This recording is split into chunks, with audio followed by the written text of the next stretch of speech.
What happens at the intersection of technology and humanity?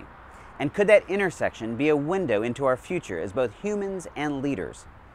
I'm Charles Araujo, and you're watching the TransformIT show, presented by the Intel IT Center. I'm really excited about today's episode. In fact, today is a 2-for-1 special. A little while ago, I traveled to New York City to interview James Jorasch and Rita J, a powerhouse couple and founders of Science House, one of the most unique places I've ever visited. They are inventors, creators, and futurists who have some very interesting ideas about how our future is about to unfold, and it has some dramatic implications for all of us as both business and IT leaders. If you're watching this episode at airtime, don't forget to participate in our live Twitter chat. Use hashtag #ITChat to join in. And if you're not, make sure you tune in live next time to participate in the conversation. All right, buckle in. It's going to be a wild ride as we reach the intersection of technology and humanity.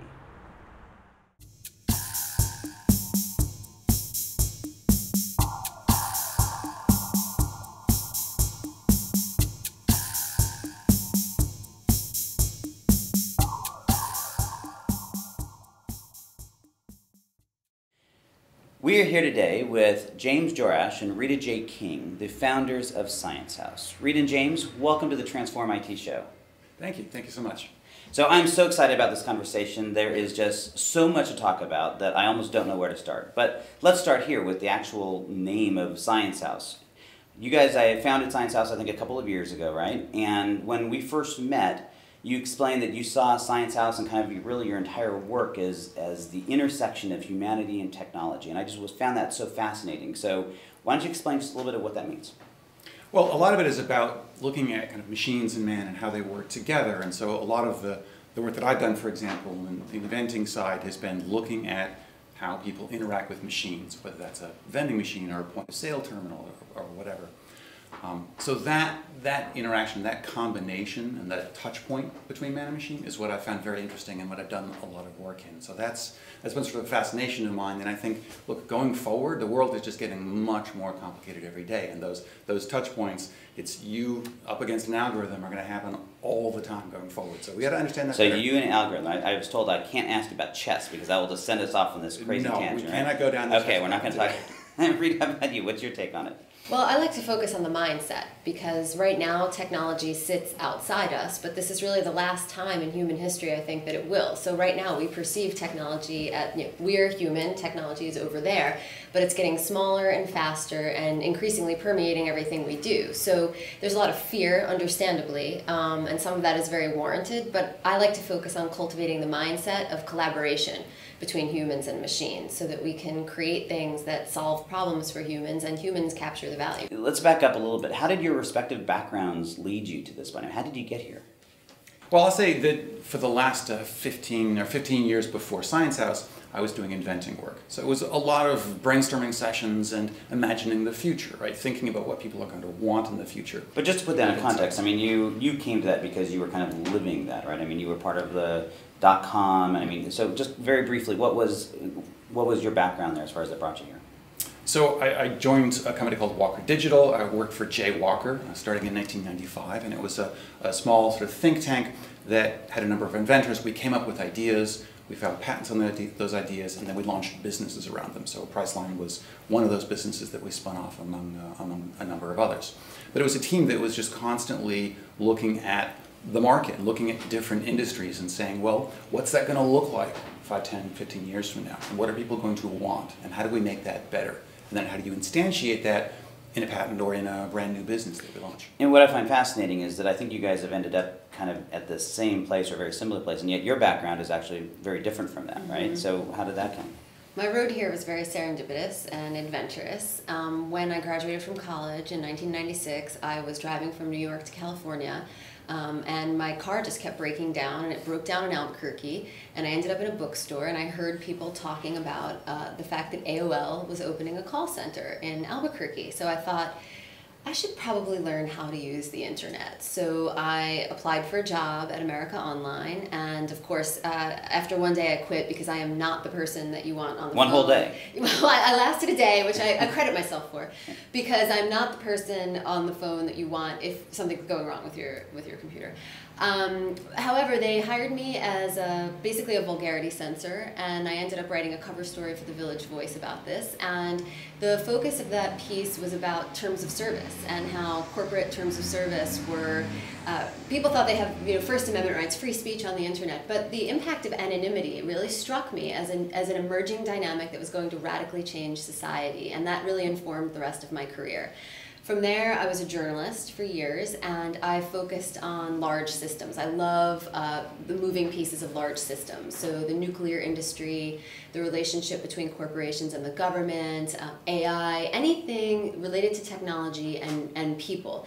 And so at the same time, though, I had accidentally started a business writing stories about people's lives for private use and families. Accidentally. It was accidental. I met a World War II veteran at a bar, and he was talking about how his sons really wanted him to talk about his experiences as a combat veteran, but veterans don't like to talk about those things. So I said I would write an essay for him that he could give to them. So for a long time, I was a journalist and I was writing stories about people's lives. So my brain was constantly toggling between huge systems and the component parts of those systems, as well as the role of the individual in those systems. And then in 2006, IBM hired me to investigate them about the business value of how they were using the internet. And that launched a whole new phase of my career and the imagination age. Explain what the imagination age is and how it all plays together. So after IBM, I started working with lots of big companies and senior leaders at big companies to understand how to navigate the rapid change in the business landscape. The real issue is you have the industrial era mindset. So when it comes to IT, there's always this legacy technology problem, but there's also a legacy mindset problem. The industrial era is over here, and it was very tangible and heavy. So jet engines, classrooms where the bell rings and everybody gets up and moves, conveyor belts, and people were educated to be factory workers or bosses at that time. It was a pretty easy design aesthetic, and people understood what they were dealing with.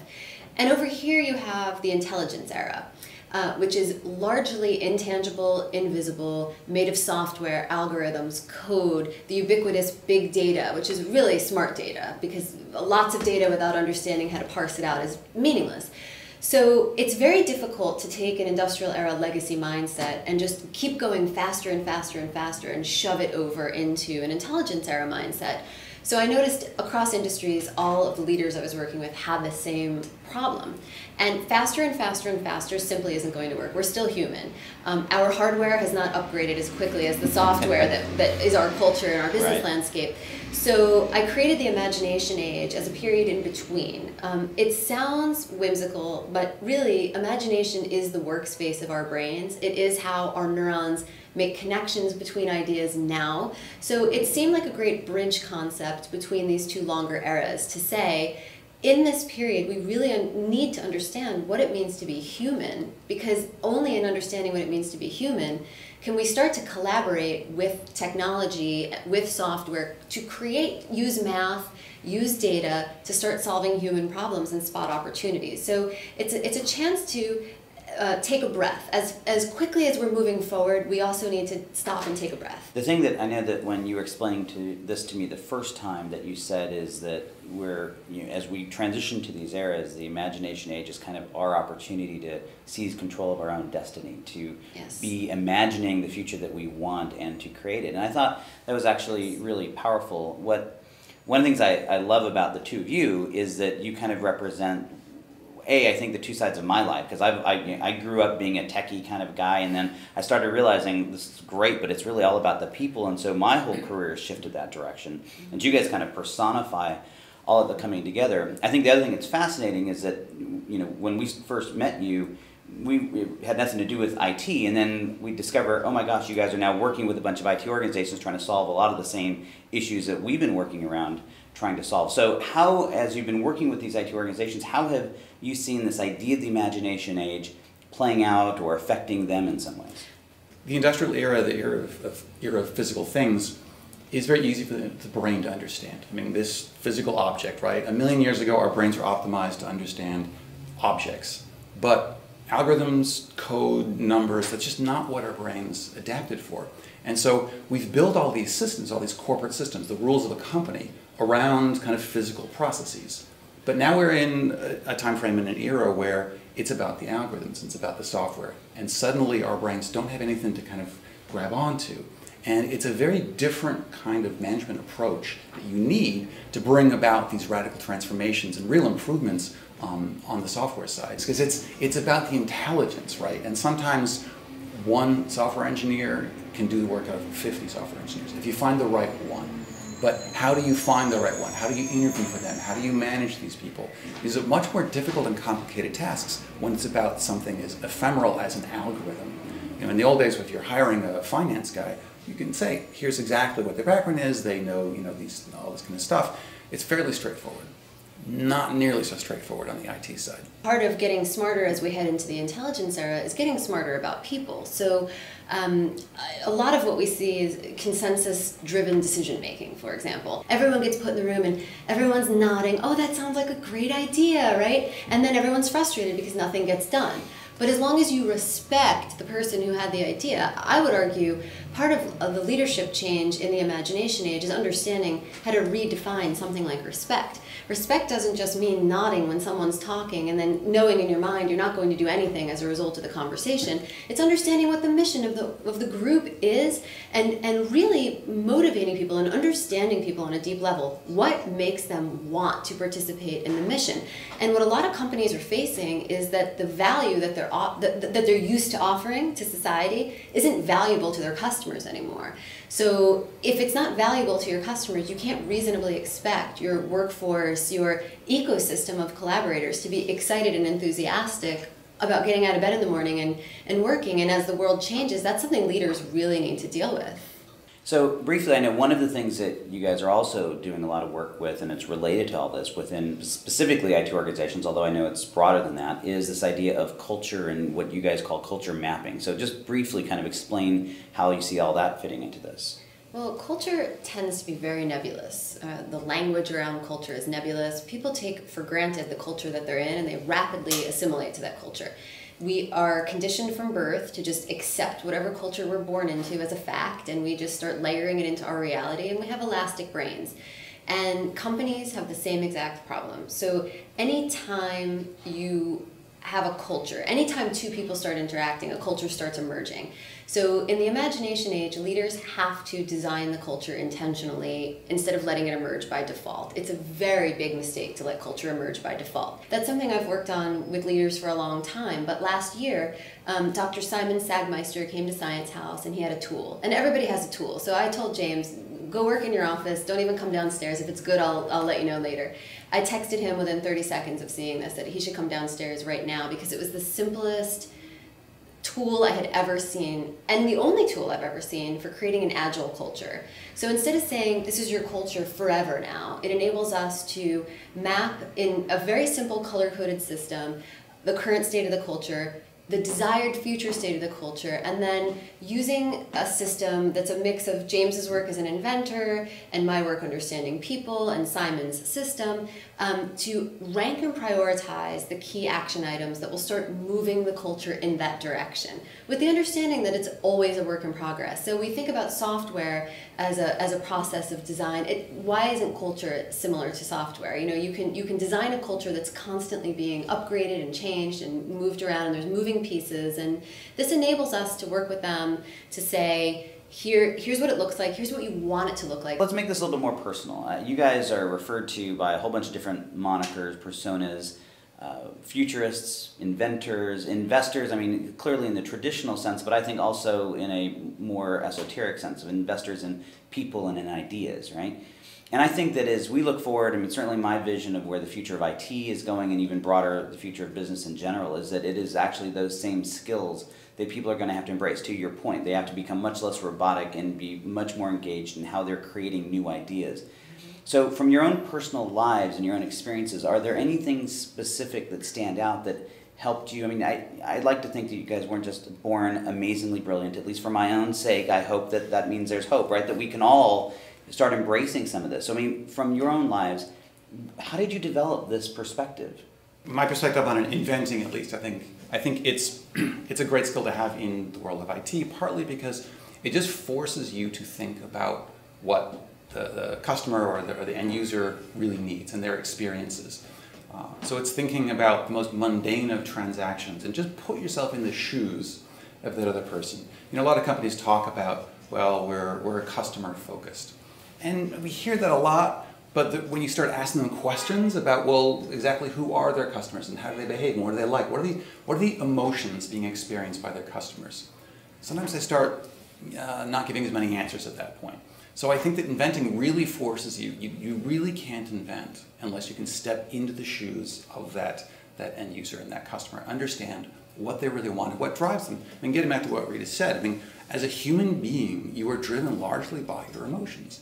And if you don't understand those emotions in a customer, then you don't really understand the customer. Organizations should be bringing in customers, like to talk with software engineers. Really watch them Revolutionary try to use the software. I mean, look, some large companies, Microsoft, of course, brings people in to try out the new versions of Word or Excel. But I think that can be done on a bigger scale and done more often. And it's more than just watching someone try to use the product. It's really pulling out those emotions, and it's a tricky thing to do, and that's part of what Rita's skill is, like reading people and getting them to feel comfortable, almost being a combination of an inventor and a psychotherapist. So I want to hold you a little bit on this. I mean, first of all, I completely agree. I was interviewing for an article I wrote the general manager of a hotel that I stay at all the time.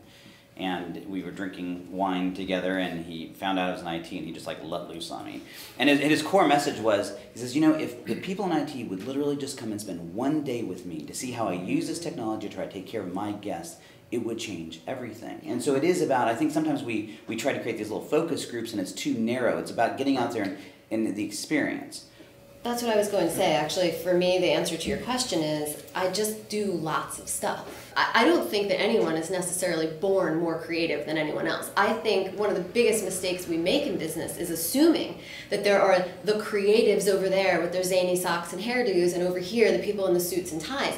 If you are accepting money from a company to perform work, and you don't consider yourself creative, you really are endangering your livelihood. You need to be creative, and creativity is the ability to connect things. And the more broadly you experience the world, doing things that you never would have thought you would do, you're a tourist or you're an explorer, And I think if you're a tourist in the world, you're going to go where you think you need to go, and you're going to feel the emotions you think you're supposed to feel when you get there. I mean, the example I always use is the Eiffel Tower. How many people go and they know how they're going to feel when they get to Paris, and they stand in front of the Eiffel Tower and look at Instagram, how many millions of pictures there are, selfies in front of the Eiffel Tower.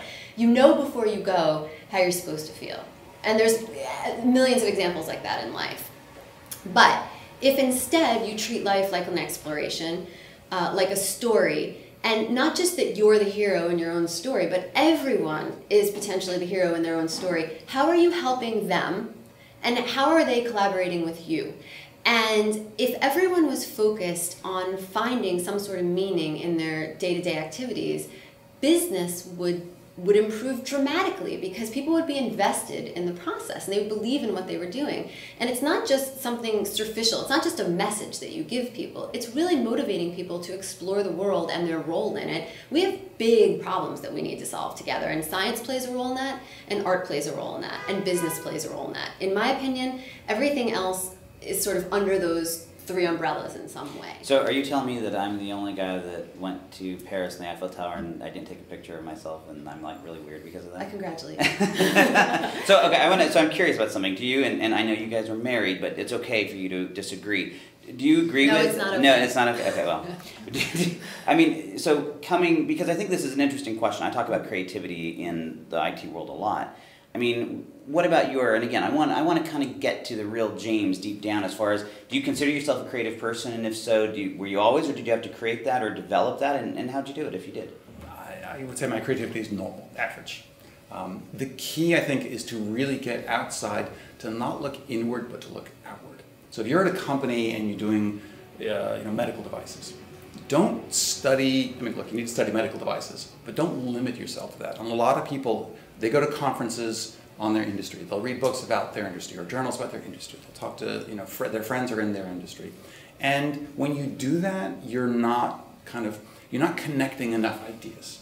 And so what you really need to do is read read a magazine about golf, or go to a conference that's about the book publishing industry, or take on some new task, learn something completely unrelated, and then try to start to connect the dots. I'm not a big fan of that term, but I do believe a lot of creativity is loading your head up with things from all over the planet, basically, and shake, kind of. And allowing them to mix. And you'll find, right, they'll start to mix.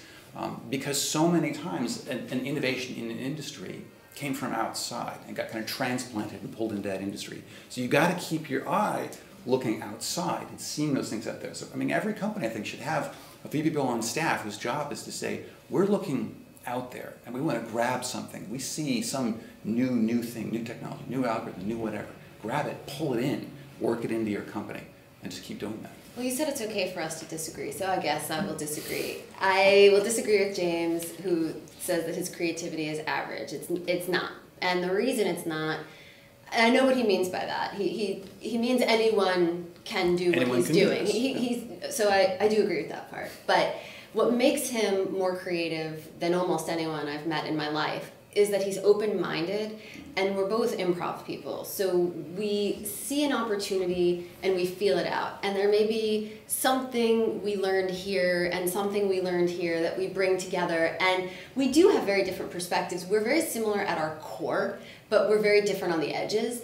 And it's very dynamic, because ultimately we both have the same goals and we want the same things, and we want Science House to go in the same direction, and we both are working on, we're very, very tight at the core. And I guess this is another leadership characteristic of the imagination age. It is okay to disagree. In fact, it's great to disagree, and it's that initial discomfort at disagreement that makes people quiet. But if you're respectfully candid with people, and you admit when you don't know something, or you ask questions, or you do disagree, you get your thinking challenged. And if you're not so sure that you're right about things, and you don't need to be right or wrong, but instead you have the shared goal of getting somewhere more interesting together, you have great conversations and you push your thinking, and he's great at that. And I think that could almost be, rather than creativity, it's more curiosity. Yes. If you have the curiosity, I agree.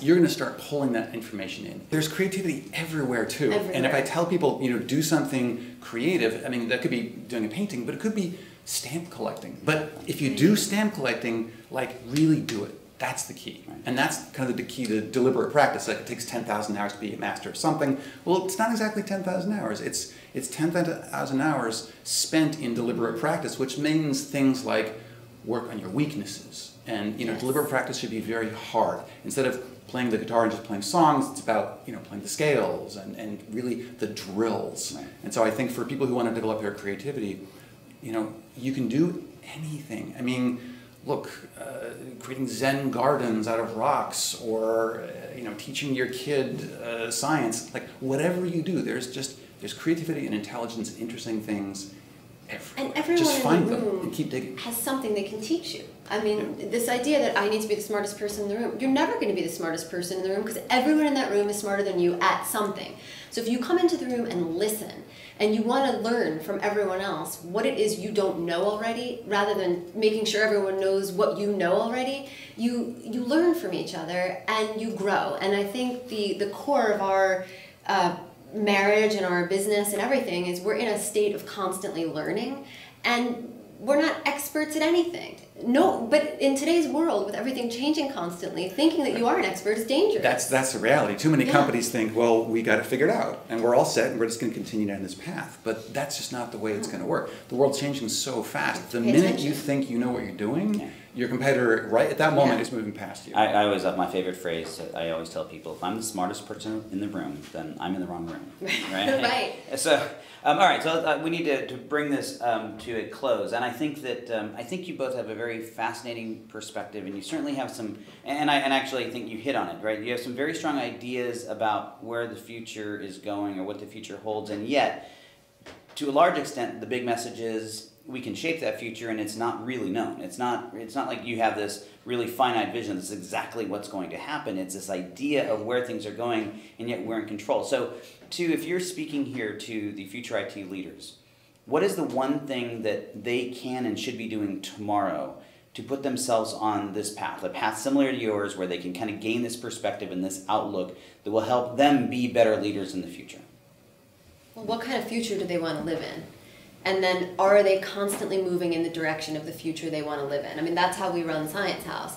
Every time a client comes here, the question we really ask is, if they win, are they creating the kind of future we envision wanting to live in? So it isn't like we have a set picture of what that future looks like, but we know what we don't want in it when we see it, and we know what we do want in it when we see it. So if a potential client comes to us and they're working toward the future that we think makes more sense, we are totally committed to that. So as an IT person, if your goal is to keep, now if you're an IT person writ large, meaning you can move between companies, then you pick a company that's in the business of whatever future you want to be in. If what you're asking is for an IT person at a specific company, then the answer is they better understand the business that that company is in really, really well. So that's great, and I say a lot of the same things sometimes, but it's hard for people to get their arms around that. So I mean, James, specifically, I mean, you know, you're a tactical guy. Like, what tomorrow, right? They wake up in the morning and they should go do this.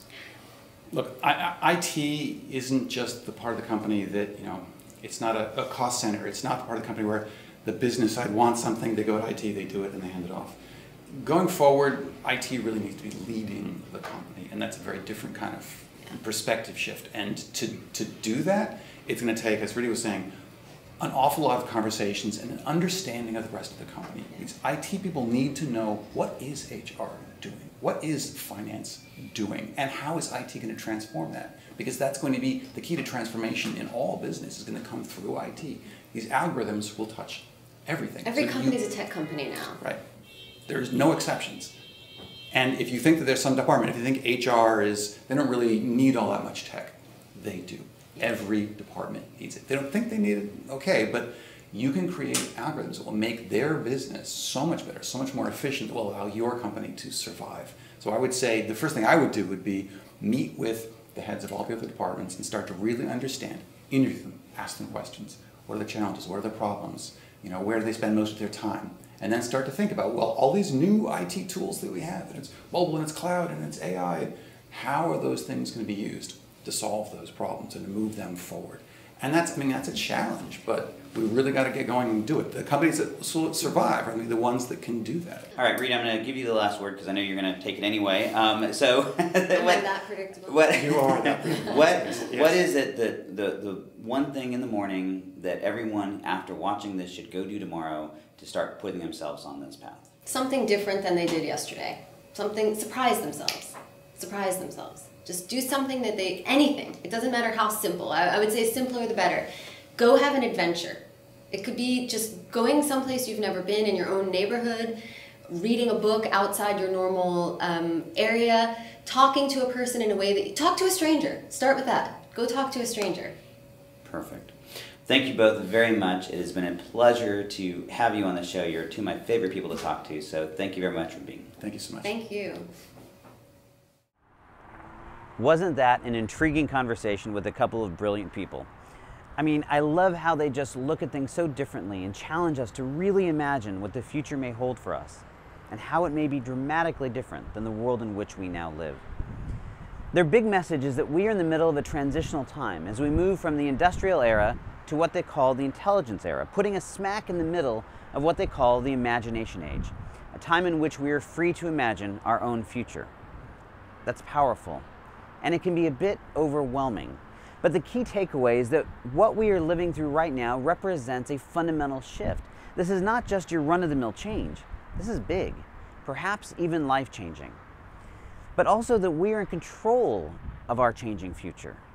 But to take control, we must be willing to challenge ourselves, to surprise ourselves, and even to have an adventure. It is only through those different and challenging experiences that we will gain the perspective that we need to imagine our own future. And that's your challenge. What future do you want to exist for yourself? What can you do to shape it? And what will you do tomorrow to surprise yourself and begin that new adventure? If you've joined us live, share your morning action with us right now using the hashtag #ITChat, or post your morning action in the comments section here. Also, don't forget to take advantage of the many resources we've made available for you. Visit the Intel IT Center at www.intel.com/IT Center. And also check out our programs at the IT Transformation Institute at www.transformingit.org. Finally, don't forget to take advantage of the special offer from Intel to get a copy of my book, The Quantum Age of IT, Why Everything You Know About IT is About to Change, for 50% off, just because you watch the Transform IT show. And if you're one of the first to register for the next show, you might get your copy for free. So that's today's episode of the Transform IT show. Thanks for joining me, and make sure you join me 2 weeks from now to participate in our live chat while you watch the next episode. I'm Charles Araujo, and together we can change the world of IT.